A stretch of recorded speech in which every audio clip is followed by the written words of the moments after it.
Bienvenue dans cette exploration du magnétisme. Pourquoi certains matériaux perdent-ils leur pouvoir d'attraction lorsqu'ils sont chauffés?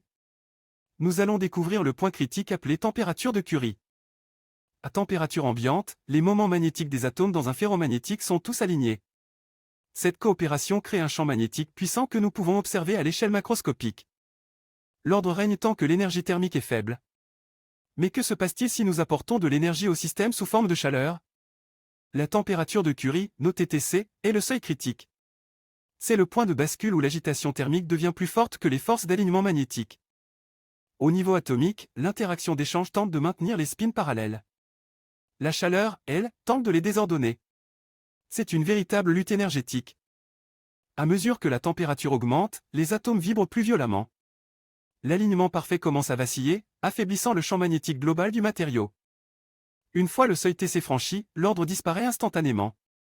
Le matériau subit une transition de phase, il passe de l'état ferromagnétique à l'état paramagnétique. Sur notre graphique, l'aimantation tombe à zéro.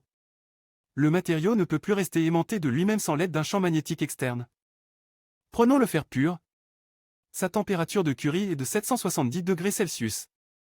Chauffé au rouge, un clou en fer devient incapable d'être attiré par un aimant permanent.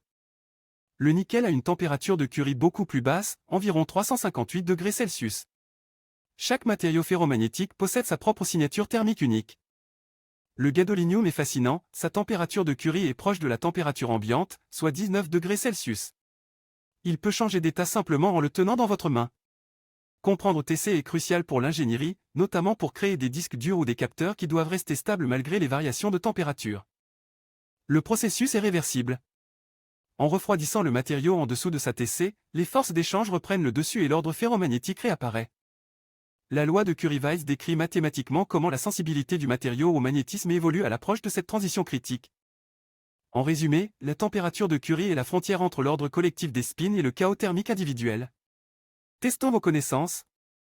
Si le cobalt a une température de Curie de 1115 degrés Celsius, reste-t-il ferromagnétique à 800 degrés?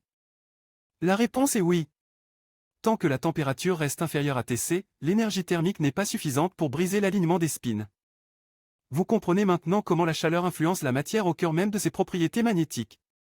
Merci de votre attention. Cette leçon sur la physique des matériaux vous a été présentée par Vision Solvay.